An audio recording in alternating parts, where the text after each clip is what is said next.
How you doing, guys? We're in Aleppo, al-Assad. This is the spot where they say about 20,000 people have been killed and buried here. In 2012, there's a village over here, al-Assad, where the regime did a chemical attack, and they say a lot of the bodies were buried here.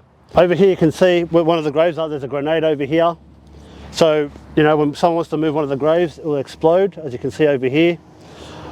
The person in charge of security here has also shown me one of the bodies that were buried here, if we come up further up. So all this area is graves, and they're marked by numbers. They're not marked by names, they're all marked by numbers. So there's about 20,000 people. It goes all the way up to the electric post. So let's just have a quick look at this body that we can see here. They say some of the bodies were also moved from here to another spot as well, if they were important people. So if they were like for a part of the revolution and they had important positions, their bodies will move to a different location as well, which we'll see right now.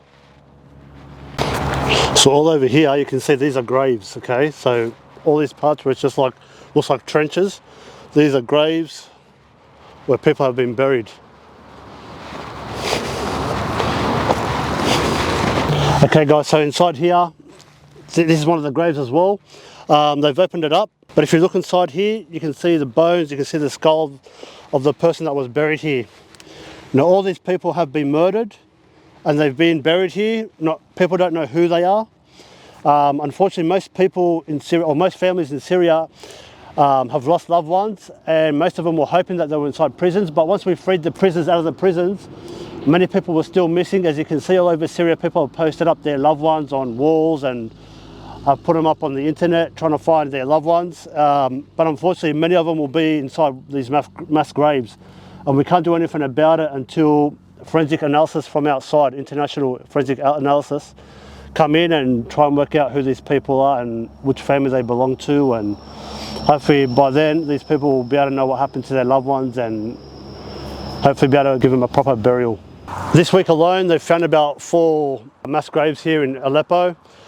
They found other ones in other areas like Damascus and all these areas that the regime was controlling.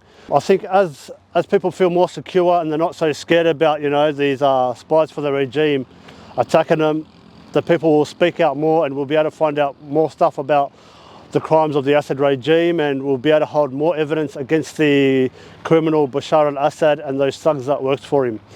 From mass graves, from torture to rapes to seizing of properties and lands, there's just so many things that the list just goes on, and we need to be able to gather all this information to be able to hold this criminal accountable for his crimes.